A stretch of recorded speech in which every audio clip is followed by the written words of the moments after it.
Good morning and welcome to day 3 of Walk Two Moons. Today we're going to read chapters 5 and 6.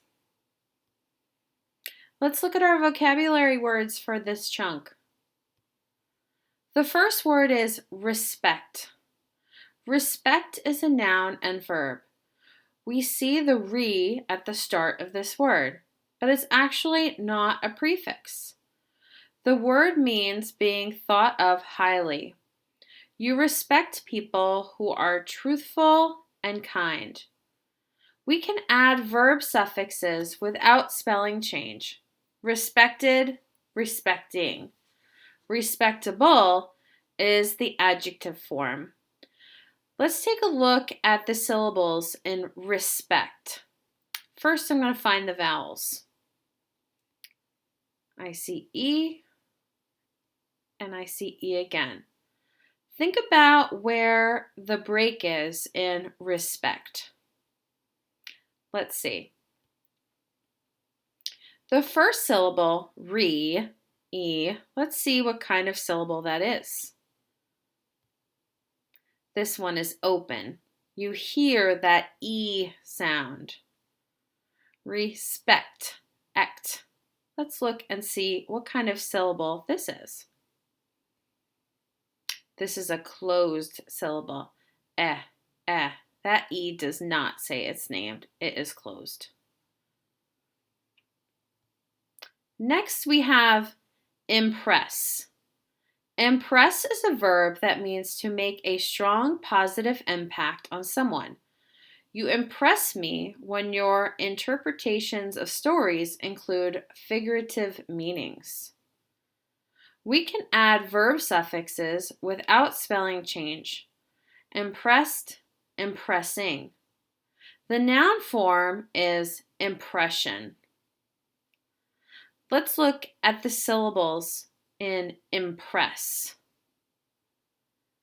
I see an I and an E. Let's see where the break is. Think about it for a moment.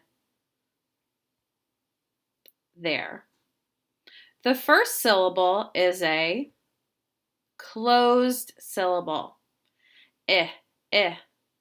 I don't hear the letter I. Eh, impress. This is closed as well. That E does not say its name. Let's do some reading. Our first focus is, what do we learn about Sal's grandparents in this chunk of the story?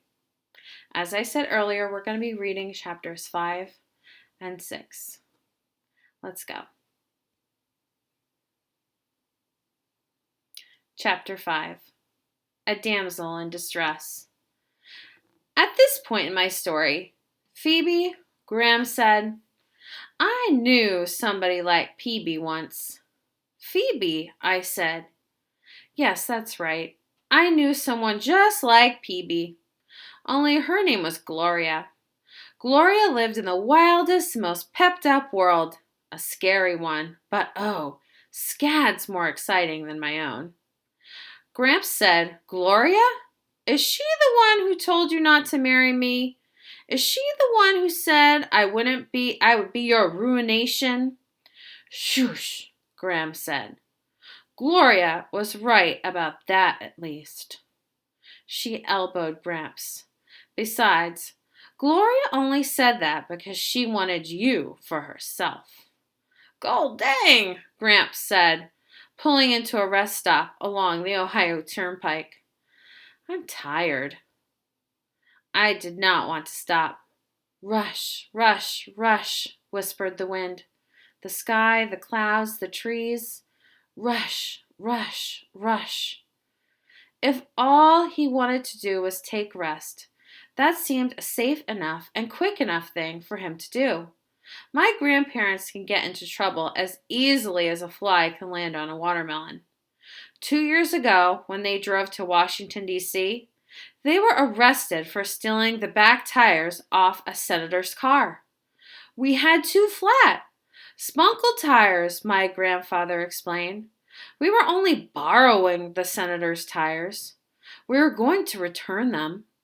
In Bybanks, Kentucky, you could do this. You could borrow someone's back tires and return them later. But you could not do this in Washington, D.C., and you could especially not do this to a senator's car. Last year, when Graham and Gramps drove to Philadelphia, they were stopped by the police for irresponsible driving. You were driving on the shoulder, a policeman told Gramps. Gramps said, Shoulder? I thought it was an extra lane. That's a mighty fine shoulder. So here we were, just a few hours into our trip out to Lewiston, Idaho, and we were safely stopped in a rest area. Then Gramps noticed a woman leaning over the fender of her car. The woman was peering at her engine and dabbing a white handkerchief of various greasy items inside. Excuse me, Gramps said gallantly. I believe I see a damsel in some distress. And off he marched to her rescue. Gramps sat there patting her knees and singing, Oh, meet me in the tulips where the tulips do bloom. The woman's white handkerchief, now spotted with black grease, dangled from her fingertips as she smiled down on the back of Gramps, who had taken her place leaning over the engine. Might be the carbusterator, he said, or maybe not. He tapped a few hoses. Might be these dang snakes, he said. Oh my, the woman said. Snakes? In my engine? Gramps waggled a hose. This here is what I call a snake, he said. Oh, I see, the woman said. And you think those snakes might be the problem? Maybe so. Gramps pulled on one and it came loose. See here, he said. It's off. Well, yes, but you... Dang snakes, Gramps said, pulling at another one. It came loose. Looky there, another one. The woman smiled, a thin little worried smile. But 2 hours later, there was not a single snake still attached to anything to which it was supposed to be attached. The carbusterator lay dismantled on the ground. Various other pieces of the woman's engine were scattered here and there. The woman called a mechanic, and once Gramps was satisfied that the mechanic was an honest man who might actually be able to repair her car, he started on our trip again. Salamanca, Gramps said, tell us more about Peavy. Phoebe, I said. Phoebe Winterbottom. Yes, that's right, Gramps said. Peavy. Chapter 6. Blackberries. What was the diabolic thing that happened to Mr. Cadaver? Gramps asked. You didn't tell us that yet. I explained that just as Phoebe was going to divulge the purely awful thing that had happened to Mr. Cadaver, her father came home from work, and we all sat down to dinner. Me, Phoebe, Mr. and Mrs. Winterbottom, and Phoebe's sister, Prudence. Phoebe's parents reminded me a lot of my other grandparents, the Pickfords. Like the Pickfords, Mr. and Mrs. Winterbottom spoke quietly, in short sentences, and sat straight up as they ate their food. They were extremely polite to each other, saying, Yes, Norma, and yes, George, and would you please pass the potatoes, Phoebe? And wouldn't your guests like another helping? They were picky about their food. Everything they ate was what my father would call side dishes. Potatoes, zucchini, bean salad, and a mystery casserole that I could not identify. They didn't eat meat, and they didn't use butter. They were very much concerned about cholesterol. From what I could gather, Mr. Winterbottom worked in an office, creating road maps.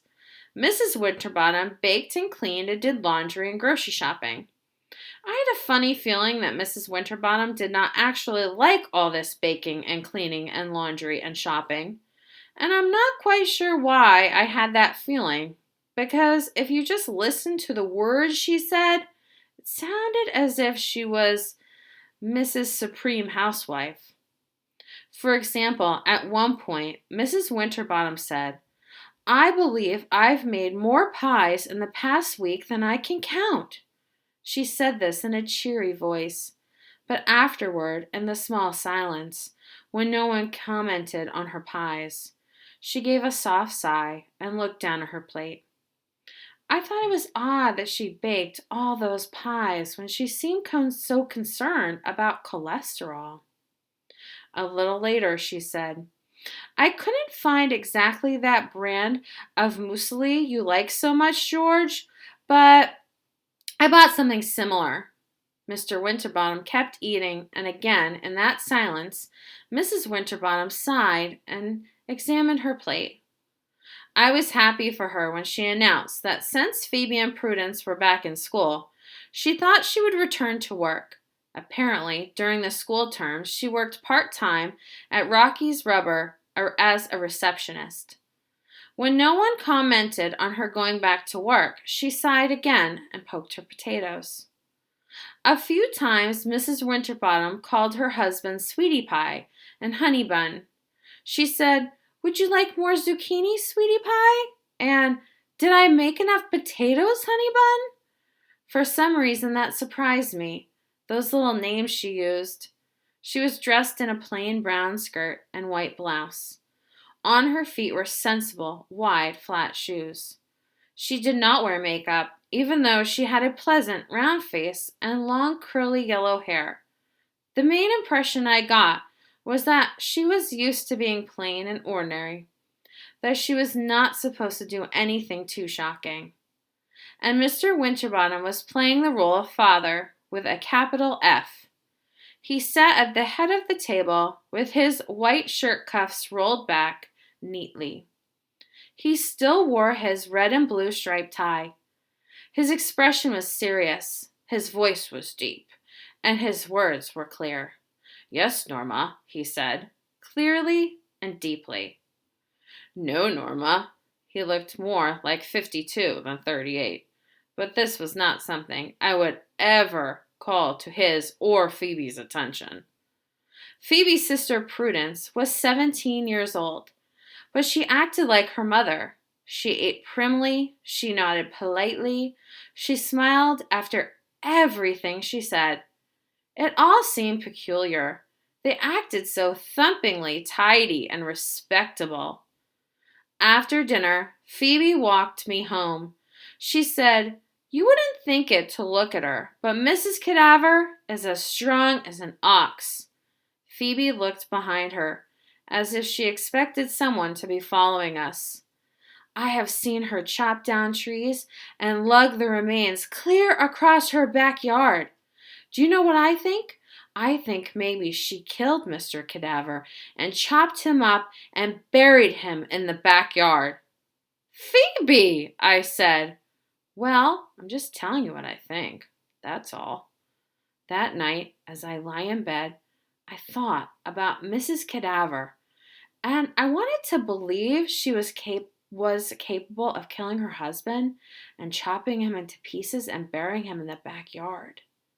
And then I started thinking about the blackberries, and I remembered a time my mother and I walked around the rim of the fields and pastures in bybanks, picking blackberries.